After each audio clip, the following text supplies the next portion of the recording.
1973, Newark, New Jersey is gripped by a major heroin epidemic. The vast housing projects are rife with drug addicts overdosing. Law enforcement is desperate to find a solution. Richie Roberts is the head of a special narcotics task force in New Jersey. He's the key prosecutor depicted in the movie American Gangster. Newark, Camden, Trenton, wherever there was a inner city and a minority population, you could see addicts lying on the street corners, sleeping in their cars. You could find needles on the streets. You could find needles in playgrounds. It's hard for me to believe my own mind pictures because it was that bad. Officers from Richie's New Jersey Special Narcotics Unit are responding to a report of 2 dead bodies in a Newark housing project. They first find the body of a young boy.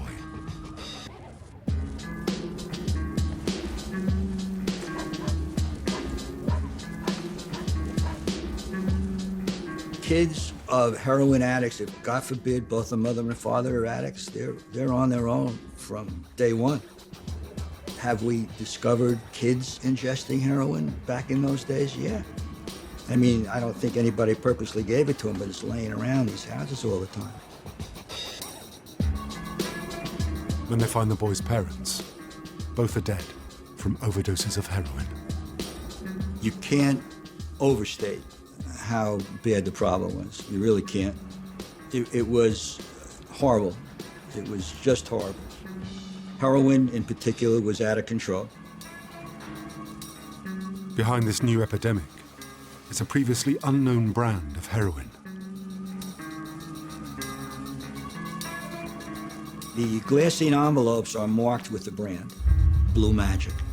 But nobody knows where Blue Magic is coming from or who is behind it. Across the Hudson River, Blue Magic also has New York City in its grip. Early 1970s, it was estimated, probably a low estimation, that there were about 500,000 heroin addicts in the United States, 200,000 of them in New York alone. Well, it was a massive problem. It was very difficult to deal with the traffickers in an effective and efficient manner because there were so many of them. So much heroin was being imported into the city. Many people got involved because the monies to be earned by this criminal element were enormous, and it was a very difficult problem.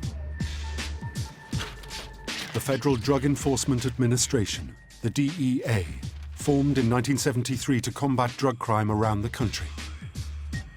Their primary focus in New York City is the mafia. When you look at the mafia, the 5 families of the mafia, the Bonanos, the Colombos, Gambinos, Genoveses, and Lucchese's, they were headquartered in New York City and with distribution tentacles and captains and bosses around the country. Historically, the mafia controlled 80% of the heroin trade.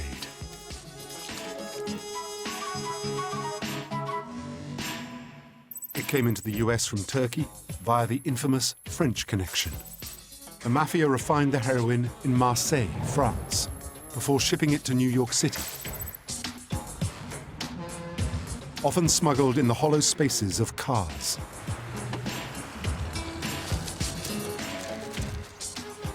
But when the US government financed the destruction of Turkish poppy fields, they thought they had cut the heroin supply off forever. But out of nowhere, Blue Magic floods the market. Purer, cheaper, and more addictive. I can't remember how many people a week or a month were dying from overdoses and other causes, but it was terrible. New York as a whole was always the major point where the drugs would come in before they'd even be filtered off to Detroit or Chicago. But Harlem by the 1970s was really the epicenter of drug distribution, particularly heroin. Users are all ages and from all walks of life. The effects of heroin are indiscriminate. I had a family member, a dear cousin. He got on stuff. He said, I gotta get out. I'm gonna kill myself. Finding the source of blue magic is the cops' urgent priority. We were told, stop this epidemic. Our main focus was to find out where the heroin was coming from, how it got up into the Jersey area, and to stop it. December 1973, New York. The DEA decides to start at the bottom of the chain and work up. They arrest two known distributors, Mario Perna and Tony Versino. The cops hope these mafia distributors will lead them to the man behind the heroin. When Perna and Versino were arrested, they were in possession of an enormous quantity of heroin, which was earmarked for Frank Lucas. Frank Lucas was already on the police radar. Could the Harlem heroin dealer be the man behind Blue Magic? We knew about him going back to at least 1970 or thereabouts, but could not make a case on him. A subsequent raid on Versino's apartment provides the cops with hard evidence linking the mafia to Frank. He had paperwork on him, his, quote, books, which named Lucas and the wholesalers by code name and their real telephone numbers. Under questioning, Perna and Versino name Frank. It's the final piece of evidence the cops need. It's obvious the authorities are dealing with a major player. But who is Frank Lucas? The story starts in Harlem 8 years earlier. Back then, Frank Lucas was a low-level drug pusher from North Carolina who had been dealing heroin in Harlem for 5 years. Frank Lucas obviously had some street sense to come from the South and set up shop in the epicenter of narcotics dealing in New York City. He had something. Frank was getting his heroin from the mafia. Progressing from a small-scale thief, Frank is impressed by the amount of money heroin brings in.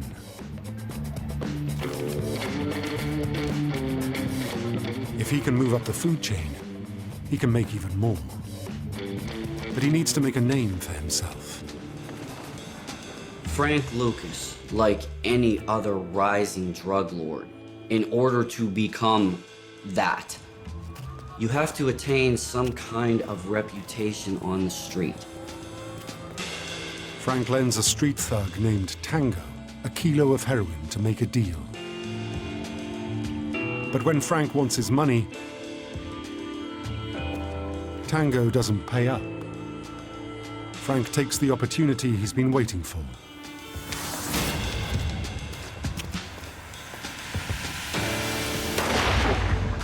Tango's death pushes Frank up the ladder. Frank was quite comfortable in telling the story of how he killed someone, which will certainly give you street credibility. It's the kind of ruthlessness that draws the attention of Harlem's big fish. And it isn't long before he gets his chance to move up the chain. Harlem, New York, 1966. Frank is hustling pool in a club on 7th Avenue. Also hustling that night is Ice Pick Red, a local thug known for being a ruthless contract killer. Ice Pick said, I want to play you for $1,000. It's a dangerous challenge. Frank tries to lower the risk, but Ice Pick refuses. He isn't a man to cross. Suddenly, the stakes are unexpectedly raised. In walks Bumpy Johnson, right? Dressed to the nines, the legend. Bumpy Johnson has made his bones with one of the most powerful families in organized crime. Bumpy rose up through and became an associate, a friend of the Genovese crime family. So by the 1950s, early 60s, Bumpy Johnson was a legend, not just in Harlem, but in greater New York. It was essentially a contact with the Italian mafia. And he sort of handled a lot of their affairs within the Harlem community. Harlem's most powerful heroin dealer heard about Frank's slaying of Tango. Now he wants to test him against a real thug. Says, can you beat him? To Frank, can you beat this guy? And Frank says, yes, I can. So he backs him, and then dramatically, Frank Lucas runs the table, right, and wins the money. Frank proves himself to the most powerful man in Harlem, and it pays immediate dividends. Bumpy Johnson takes him under his wing, supposedly shows him, you know, how to be a real gangster. It's a significant step in Frank's career as a heroin dealer, and it isn't long before the heroin business undergoes a revolution.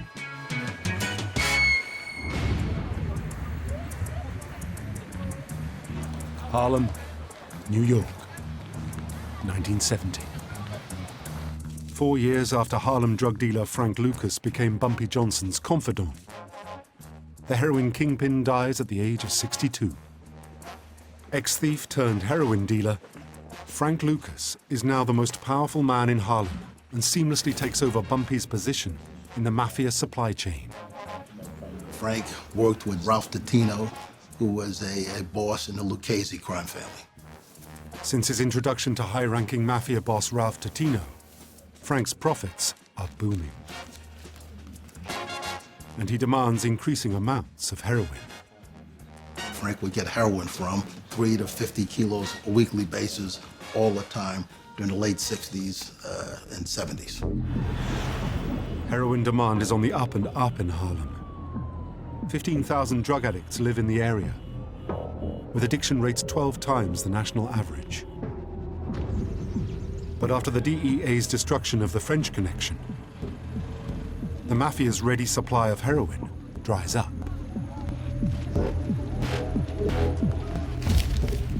As supply reduces, prices rise, and Frank's profits are squeezed. Before long, Frank finds himself in serious debt to the mafia. Every drug lord began to resent the mafia. The mafia charged quite a fee to import. They were the king of the importation of narcotics. Frank Lucas had tallied up some considerable debts to the mafia. Every drug dealer on the rise tends to tally up some debts, but Lucas's was, according to some stories, becoming dangerous levels. The DEA were monitoring on the wire some Italian gangsters, right? Italian-American gangsters. And they were talking about killing Frank because he owed over $300,000 to them. The mafia are bad news for Frank. He is desperate to pay off his debts and find a new, reliable source to feed his customers. I think that beginning in the early 70s, and Frank wasn't unusual in this, I think a lot of dealers were looking for new supplies of drugs. And with the arrival of Blue Magic, it's clear that they found it. And Frank is making more money than ever. January 1973. Frank's cutting operation is in full swing. And Frank does everything he can to maximize his profits. Frank would bring people in to cut the heroin. Very professional operation. And Frank did everything he could to ensure that his customers wouldn't be tempted by other brands. And they wanted to corner the market. And the way they did it was to put a greater percentage of heroin in the package. In Jersey, it could be as low as 1% heroin, 3% heroin. Frank's product is nearer to 10%. When an addict gets a product that gives him a better and longer high, they're going to gravitate to that product. Branding has also been key to Frank's success. Blue Magic was Frank's brand. It was a brand name he gave his heroin. The addicts would ask for, is this Blue Magic? Even heavily cut Blue Magic offers a greater high than the competition, and is making Frank a very wealthy man. Lucas was bringing out at least $1 million in cash a week. $1 million a week in profit. But Blue Magic is proving deadly. The serious problem was if they put 10% in, which they did originally, even 6-7% heroin, people are not used to that. And they started ODing. And that's what actually caused everybody to be excited about it, was that the drug populace were ODing on this brand new product called Blue Magic, which had a greater percentage of heroin, and people couldn't handle it, but everybody wanted it because it gave them a better high. August 1973. It's clear that Frank's operation is bigger than the cops had thought. Blue Magic spreads beyond New York and into New Jersey. Distribution is being handled by Frank's family, including his 17-year-old nephew and his brother, Shorty Lucas. They call themselves the Country Boys.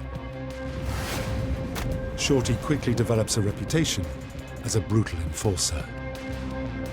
Shorty was brutal. I mean, he was as brutal or more brutal than Frank. The new street gang's violent reputation, encouraged by Frank and Shorty, spreads fear across New Jersey. When they had a dealer who was short packaging them or whatever reason, they would kill them. We found bodies at the base of the projects. They were thrown off the roof. Shorty takes control of the streets by killing off rival dealers and replacing them with his own soldiers. They had different locations all over the place where they cut the heroin and packaged them in the glassine envelopes and sold them on the streets.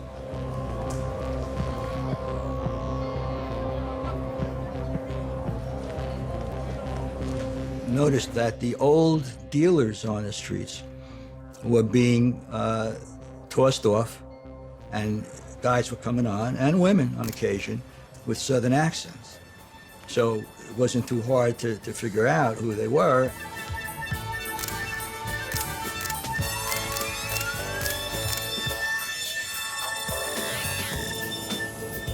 Harlem, New York, 1973. Blue Magic has turned Frank's fortunes around, and he now has an estimated $50 million hidden in Cayman Island bank accounts. He likes splashing out at one of Harlem's coolest night spots, Small's Paradise. He was notorious in terms of his expenditures, like, you know, to show people how wealthy he was. And that, of course, attracted the attention of DEA and the government. It's the point at which Richie Roberts enters the story. I had a friend of mine in DEA in New York, and he took me there one night. And that was the first time I saw Frank. Everybody knew him. People were coming over, shake his hands. I mean, really want to keep a low profile. That's not the way to play. But, you know, good-looking guy, beautiful women around him, good-looking guys around him. He thought of himself as a businessman. He wanted to make money. And he thought of himself as a black man making inroads into a white business. And he was proud of that. He was very charismatic. He was illiterate. He's still illiterate. He knows how to count money very well. But Roberts isn't fooled by Frank's charm. Frank was not an urbane individual. Frank did not wear Armani suits. He didn't spout philosophy. Killed people. He was a stone killer. Everybody was afraid of him. That's how he made his money. That's how he spread his poison about, because he was Frank Lucas. Mess with me and you're dead. But though he likes to play the glamorous playboy, everyone knows what he is capable of. Frank was not cultivated or cultured or extremely intelligent. He was a brute. He was a menace on the street. Very difficult person. Many people were afraid of him. Richie Roberts has seen with his own eyes that Frank is making a lot of money, but he still has no idea where blue magic is coming from. The hunt is on. 1974, Newark, New Jersey. Heroin overdoses are rising across the city. Richie Roberts pulls together a group of investigators known as the Z Team to step up the war against Frank Lucas. We wanted to know where they were cutting the stuff. We wanted to know how it was coming up. We wanted to know how Frank was able to control this. We did everything possible to determine that. Roberts sends a sample of blue magic for analysis. Through the chemist, we discovered the difference in the quality of the heroin, that it was going way up. They also can tell you what part of the world it was coming from. The results surprise them. It's coming from Asia. So we had a heads up immediately as to where poppies were being grown. We didn't know how it came into our country. The only person who knows the answer is Frank. And Roberts is determined to find out. In New York, the DEA and the NYPD are also onto Frank Lucas. But everyone is keeping their cards close to their chests. At the time I was involved, I knew very little of what New York was doing. I knew they were investigating, but I was under instructions just to, keep whatever we're doing to ourselves. I assume they were as well. Because don't forget, there was a lot of corruption, police corruption in those days. And I know they didn't trust us, and I didn't trust them. No one was telling me what investigations they were doing or how close they were to indictments, and nor was I talking to them. In the end, it's not Richie Roberts, but the New York authorities who get to Frank Lucas first. January the 18th, 1975. Frank Lucas is at home with his wife, Julie.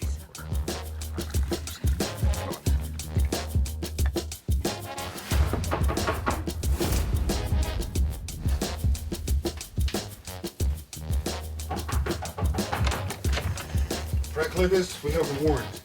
For the registered stick in the trunk.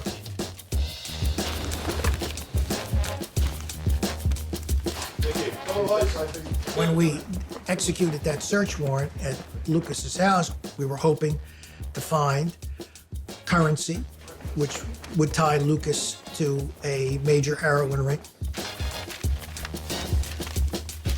The raid delivers more than they could ever have hoped. The DEA found at his house an enormous amount of cash, 20s and 10s, all street money. Lucas's wife tried to hide a couple of $100,000 by throwing it out the window in the presence of the DEA agents. That was very important proof. In total, nearly $585,000 in cash is seized. I remember at the trial, when we had to prove it, we had to bring in like 7 or 8 suitcases. Frank Lucas and his wife are both charged. Julie for obstruction of justice, and Frank for conspiracy to distribute heroin. 1976. With Frank Lucas now serving a 40-year jail term, the police hope that the flow of cheap and potent blue magic will dry up. But the heroin is still on the streets. Whoever is distributing blue magic, it isn't Frank. Richie Roberts' New Jersey team are no closer to knowing where it is coming from. Then they get a tip-off. We had information that a package was coming up from North Carolina.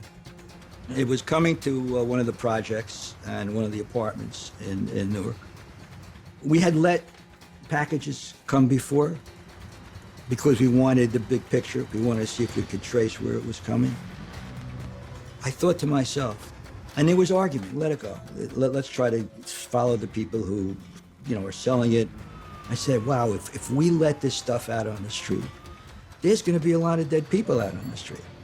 And there's going to be a lot of people exposed to it who never were exposed to it. I said, take it down. Take the package down.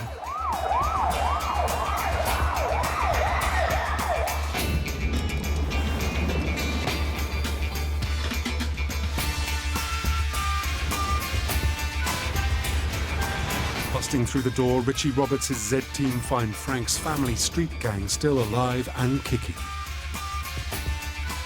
This takedown nets $10 million worth of heroin. And when the cops arrest the country boys, one of them is Frank's 17-year-old nephew. That amount of drugs, back in the 70s, a New Jersey judge was going to give him life. Facing life in jail, the kid begins to talk. He just remembered everything, gave details, was specific, what to do with the drugs, where to take them, where to concentrate. We got the Jersey end of it from the dime bag dealer on the street to Shorty, who controlled Jersey, and above him, Frank. The nephew's information lands Frank with another 30 years in jail. A grand total of 70 years with little hope of freedom. So Frank Lucas flips. Exposing a network of corrupt cops. And then leaving jail as a free man. This is how the movie American Gangster tells it. But the real story is very different. What the cops really want to know is where's the blue magic coming? Who is the real man behind the tsunami of suffering that the supercharged drug has caused? It wasn't just, Newark, New Jersey. It was New York. It was wherever they could sell it. I've heard from DEA agents during this time that they found blue magic in California. Desperate for freedom, Frank tells them what they want to know. Frank testified on the record that he went to Bangkok, Thailand, for the purposes of connecting with a major heroin source there and basically cut out the mafia so he could deliver direct from Thailand into the United States of America. The more Frank talks, the more incredible the story becomes. The route the heroin takes into the US is simply astonishing. 1972. The story starts here, 3 years before Frank's arrest. At this time, he is deep in debt to the mafia and holed up in a secret hideaway. But he is unexpectedly thrown a lifeline. He meets a heroin importer who offers him the deal of his life. Frank could make a fortune and cut the mafia out. Frank Lucas likely met him through a mutual friend or a family member. They were both from the South. Nobody on Earth seemed to know who he was and liked it that way. The man claims to run a vast heroin smuggling operation from Southeast Asia, worth $50 million a year. Frank, of course, was eager to get access to this supply, which eventually became Blue Magic. It gave him freedom from the Italian-American mafia. He didn't have to work with them. It was such a high quality that he can make more money. He agrees to supply Frank, but before he leaves, Frank has a favor to ask. He needs money to pay back the mafia. Sensing Frank could be useful, he takes a chance. He ended up loaning $25,000 to Frank Lucas to pay that debt off. At this point, he was like one of the major drug dealers in the world. He was making all kinds of money, so he could afford it. Frank reveals the real mastermind behind Blue Magic. A dealer the cops already have in custody. Leslie Ike Atkinson.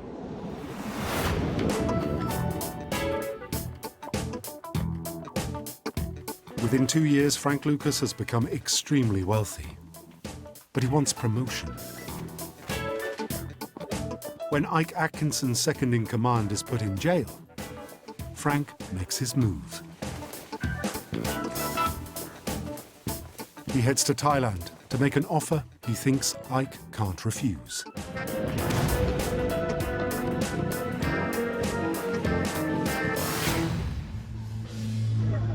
Bangkok, Thailand.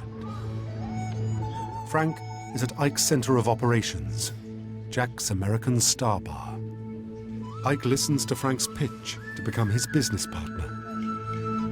Ike was always wary of Frank. You know, he didn't fully trust him. And he told him, yes, you know, we can work out something. But Ike doesn't want to give Frank any control within his organization. He wants him as his dealer in Harlem. Ike says, I'm going to be the boss. I'm going to be controlling the distribution, and I'll give you the drugs. But it's not exclusively you. You know, I'll be dealing with other people. It's a rejection Frank will never forget.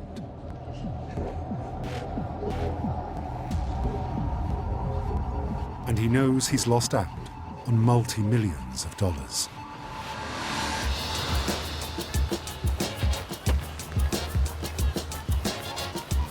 Now, in the interrogation room, Ike will pay for turning his back on Frank.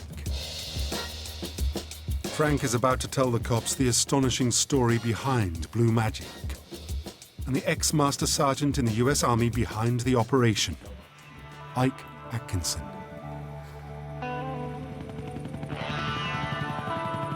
(1968), Vietnam. The war is still raging.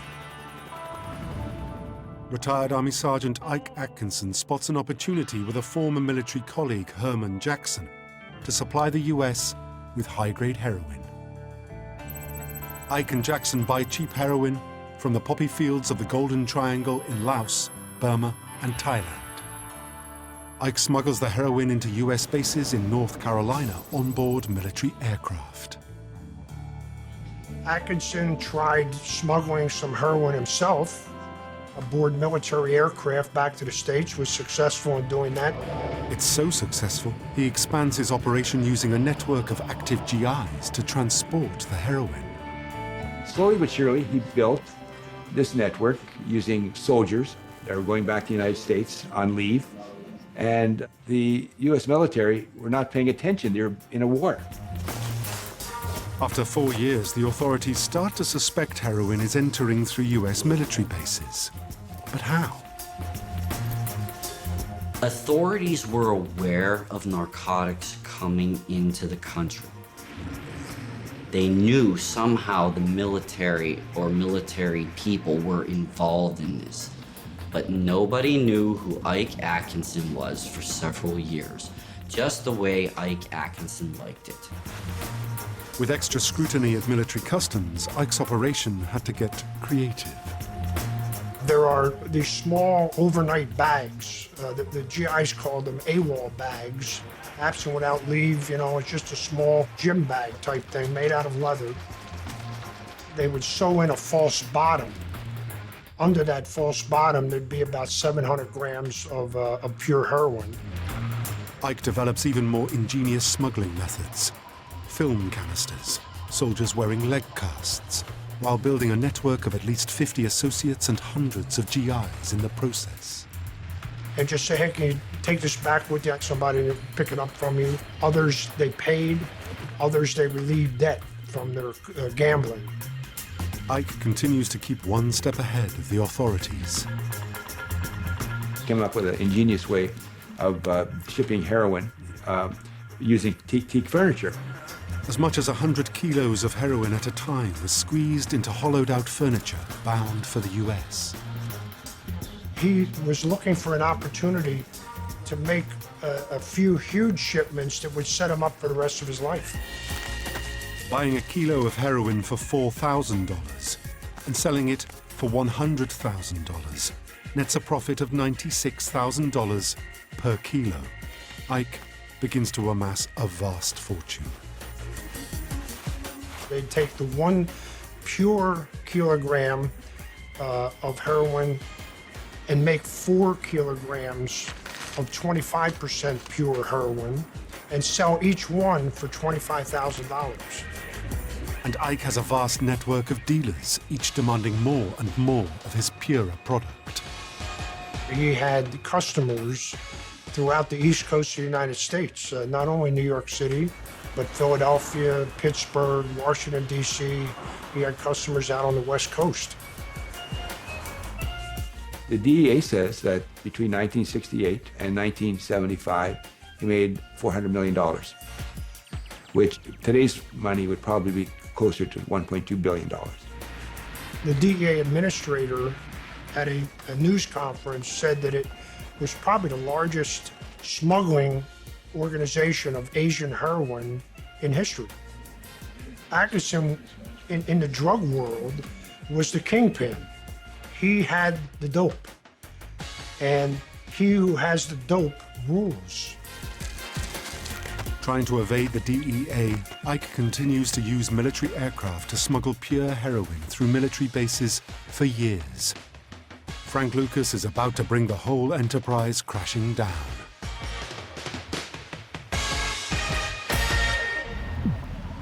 June 1975. Frank Lucas's information is explosive. What remains of Ike Atkinson's network is also arrested. As far as I know, as far as I was told by the feds in New York, he gave up everybody. He was informing on his criminal associates. I mean, people he did business with, people in his organization, people in other organizations. As a result of Frank's cooperation, I believe well over 100 people were convicted of narcotic distribution.